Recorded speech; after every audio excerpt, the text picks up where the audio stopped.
Surat international airport પર આજે એક બિનવારસી બેગ મળી આવતા થોડા સમય માટે ખળબળાટ મચી ગયો હતો। જો કે સેન્ટ્રલ ઇન્ડસ્ટ્રીયલ સિક્યુરિટી ફોર્સ દ્વારા તાત્કાલિક અને સજાગપૂર્વક પગલાં લેવામાં આવતા ગણતરીના કલાકોમાં જ પરિસ્થિતિ સામાન્ય બની હતી અને એરપોર્ટ પર સૌ કોઈએ રાહતનો શ્વાસ લીધો હતો। એરપોર્ટના ટર્મિનલ વિસ્તારમાં એક શંકાસ્પદ બિનવારસી બેગની જાણ થતાં જ સીઆઈએસએફના જવાનો તુરંત એક્શનમાં આવ્યા હતા। કોઈપણ પ્રકારના જોખમને ટાળવા માટે સીઆઈએસએફ દ્વારા તાત્કાલિક અસરથી બેગની આસપાસના સમગ્ર એરિયાને કોર્ડન કરવામાં આવ્યો હતો।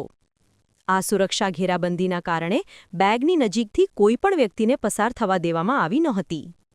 સુરક્ષાની ખાતરી કરવા માટે સીઆઈએસએફની ટીમે તાત્કાલિક ડોગ સ્ક્વોડને સ્થળ પર બોલાવી હતી। ડોગ સ્ક્વોડ દ્વારા બેગનું સઘન ચેકિંગ કરવામાં આવ્યું હતું।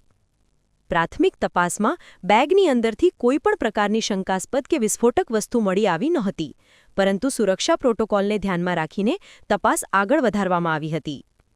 આ બેગ કોણ છોડી ગયું છે તે જાણવા માટે સીઆઈએસએફ દ્વારા એરપોર્ટ પર લગાવેલા સીસીટીવી ફૂટેજની તપાસ શરૂ કરવામાં આવી હતી।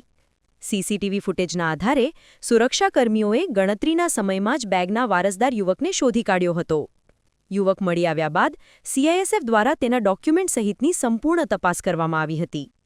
યુવકના નિવેદન અને બેગની આંતરિક તપાસમાં કોઈપણ પ્રકારની શંકાસ્પદ ગતિવિધિ જણાઈ નહોતી। બેગમાં સામાન્ય સામાન અને અંગત વસ્તુઓ મળી આવી હતી।